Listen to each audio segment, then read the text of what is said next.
Park বানিয়ে সেখানে ব্যবসা বিক্রি করত।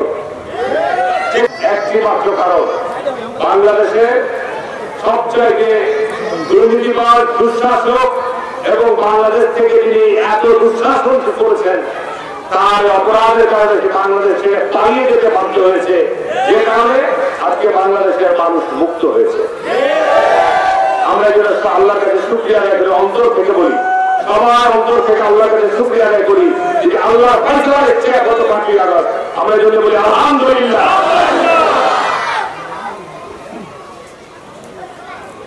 আজকে বাংলাদেশের যে অন্তর্বর্তী সরকার গঠিত হয়েছে, অন্তর্বর্তী সরকারের কতিপয় উপদেষ্টারা বিভিন্ন সময় বিভিন্ন বক্তব্য দিচ্ছে।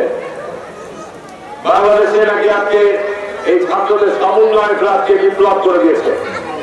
বাংলাদেশের জাতীয়তাবাদী দল যে 15 বছর যাবত ত্যাগ স্বীকার করেছে, জাতীয়তাবাদী দল যে মামলা মোকদ্দমা ফেস করেছে, জাতীয়তাবাদী দল এই সরকারের অধীনে নির্বাচন করে নাই, বাংলাদেশে এই সরকারকে বাধ্য করেছে দেশ থেকে পালিয়ে যেতে।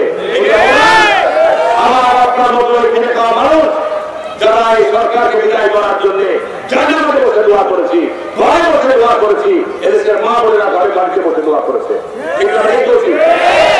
এমনি এমনি 5ই আগস্ট আসে নাই, আকস্মিক ভাবে 5ই আগস্ট আসে নাই। এদেশের মানুষের যে বিচার বিভাগের প্রতি আস্থা নষ্ট হয়ে গেছিল, এদেশের পুলিশ বাহিনীর প্রতি মানুষের আস্থা নষ্ট হয়ে গেছিল, এদেশের প্রশাসনের প্রতি মানুষের আস্থা বলতে কিছু ছিল না। কি কিন্তু যে কারণে আপনারা লক্ষ্য করেছেন যে গত 5ই আগস্ট যেদিন বাংলাদেশ নতুন ভাবে মুক্ত হলো, সেই নজিরবিহীন ভাবে বাংলাদেশের প্রধান বিচারপতি সহ উচ্চ আদালতের বিচারকরা দেশ ছেড়ে পালিয়ে গেল, আত্মগোপনে চলে গেল। নজিরবিহীন ঘটনা। তাহলে তারা কত বড় অপরাধ তারা করেছিল বিচার বিভাগের দায়িত্ব থাকা অবস্থায়? এদেশের মানুষ গুম হয়েছে, এদেশের মানুষ খুন বিচার বন্ধ হত্যার শিকার হয়েছে, এদেশের আলেম ওলামাদেরকে মিথ্যা মামলা দিয়ে বছরের পর বছর দিনের পর দিন তাদেরকে হয়রানি করা হয়েছে। এদেশের অসংখ্য ওই আপনার এতিম আলেম ওলামাদেরকে নির্মমভাবে হত্যা করা হয়েছে, লাশটা পর্যন্ত পাওয়া যায়। বিচার তো দূরের কথা, কোন সেক্টরের কথা বলতে বিগত সরকার তারা মানুষ তো অমানুষ ছিল। আজকে পত্র পত্রিকায় তাদের যে সমস্ত আমলনামা দেখি যে বাংলাদেশের একটা ব্যাংকে 12,000 বলে স্বর্ণ মজুদ থাকার সেই স্বর্ণ আওয়ামী লীগের তারা খেয়ে ফেলেছে।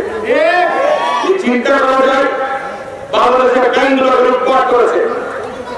আজকে মন্ত্রী এমপিদের যে সম্পদের পাহাড় গড়ে তুলেছে, সব যে ছেড়ে পালিয়ে গেছে, কেউ আত্মগোপনে আছে। এখানে যে এমপি ছিল আব্দুল রুফ বিশ্বাস, সে জনগণের ভোটে নির্বাচিত এমপি নয়।